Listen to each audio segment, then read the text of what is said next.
Hello and welcome back to another story time. I'm gonna go ahead and apologize. I told you guys like a week ago that I was gonna do a story time then, but this week has been so crazy. I'm a stay-at-home mom and we've been doing virtual learning since March. And my husband was away for work for a couple days. So here I am as promised. Today I'm gonna be talking about my fourth and final baby. It was January of 2018 and I actually had just had my Miranda fall out again. So they went ahead and they gave me the Depo shot until I was able to get fixed in March. But at the end of February, I started feeling really weird. My chi-chis was hurting. I was a couple days late. I thought, you know what, it's probably just the Depo shot. Well, it was Super Bowl Sunday. My husband was pumped, beyond excited. And I had just bought a test at the store. While he was watching the game, I went back to the bathroom to take the test.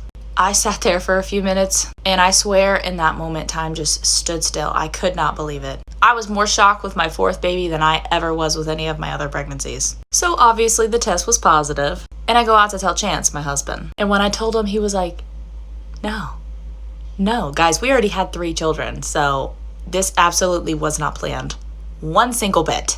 He sat in that chair and stared out into nothingness for like 2 hours. I mean, at the time we had a 3-bedroom house. And with just the 5 of us at that time, I mean, literally there was no room for any of us. We were panicking. Not only that, but at the time we were a 1-income house. Like, how are we gonna budget a 4th child? So we just kind of decided to keep it on the DL for a little bit. We didn't tell our parents, nothing. In a lot of ways, I feel like I just needed time to like process it. And I know that sounds like super selfish of me, but I was panicking. How on earth were we gonna do 4 kids? Not only that, but Chance at the time had a really bad drinking problem, and he was going through some PTSD issues from Afghanistan. In all honesty, once we told our families and friends, and they gave me that reassurance that I needed, a baby is a blessing, and I started to feel really good after that. I waited for the longest time for my morning sickness to hit, but it never came, which was crazy because all 3 of my other kids, I had morning sickness, and with 2 of my kids, I had hyperemesis. So honestly, I was really surprised,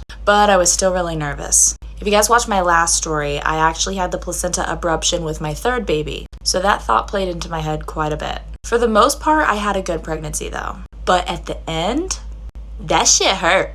I thought my cooch was just gonna fall off by that point. When I tell you I was in so much pain, not only that, but I craved everything under the sun and I gained so much weight. But in all honesty, the whole pregnancy was great, except for the very end.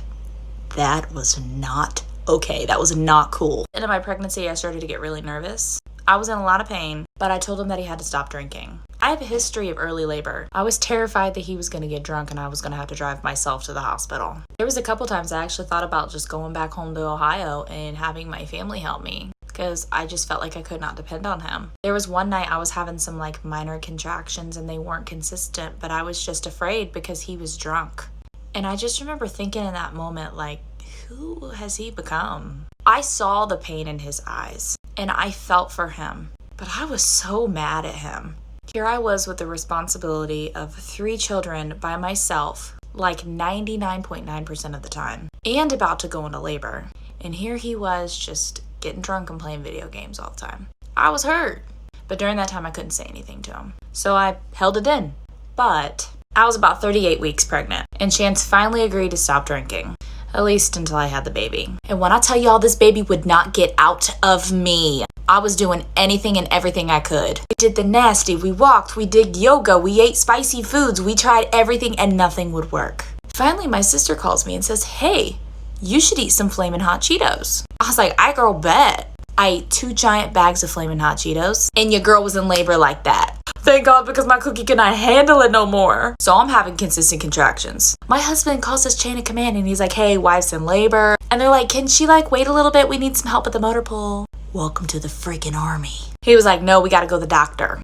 So we go in and they tell me that I'm dilated to a 4 and that my contractions were consistent, but they wanted me to walk around to speed the process along. So we go to the PX, which is a military mall, and we walk around for about an hour and I feel things getting a lot stronger. So we get back to the hospital. I get to my room. Now, as you guys already know, we are active duty military. And at this time, we lived 5 hours away from our hometown. So my husband was at home with our 3 kids while our families were driving down there as fast as they could. And yes, I was laboring in a hospital by myself. But honestly, I was fine with it because the kids, when they were there, they were just pissing me off. But thankfully, our family did get there in time. And if they wouldn't have, my neighbor agreed to watch the kids for a little bit. But when Chance got to the hospital, I think I was dilated to like 8. My epidural worked perfectly fine, which is always good news. And it was time to push. Go, go, go. Oh, yeah. Oh, there you go. You got it. And push again. A deep breath in, right back out it. Come on, we're going to have a baby.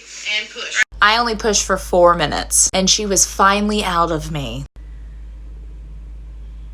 Look at my little chipmunk. When I tell y'all this baby was so chunky, she was only 7'14" when she was born, but she literally doubled her weight by the time she was 2 months old. She was born on October 11th of 2018 at 9:49 p.m. God, I love her to death, but that child was like the worst baby. She was really colic and literally just would scream for hours. And unfortunately, it did throw me into some postpartum depression problems. Mine and Chance's marriage was really rocky, and his drinking got worse before it got better. But by July of 2019, he quit drinking. And honestly, he's doing really good now. And he's been doing good for quite a while. But here's some pictures of Alicia. That's her name. I don't know if I told you guys that or not. Alicia Brienne Fry. She just turned 2 years old. This child is a handful, but I would not have her any other way. Just look how cute she is. I love her so much.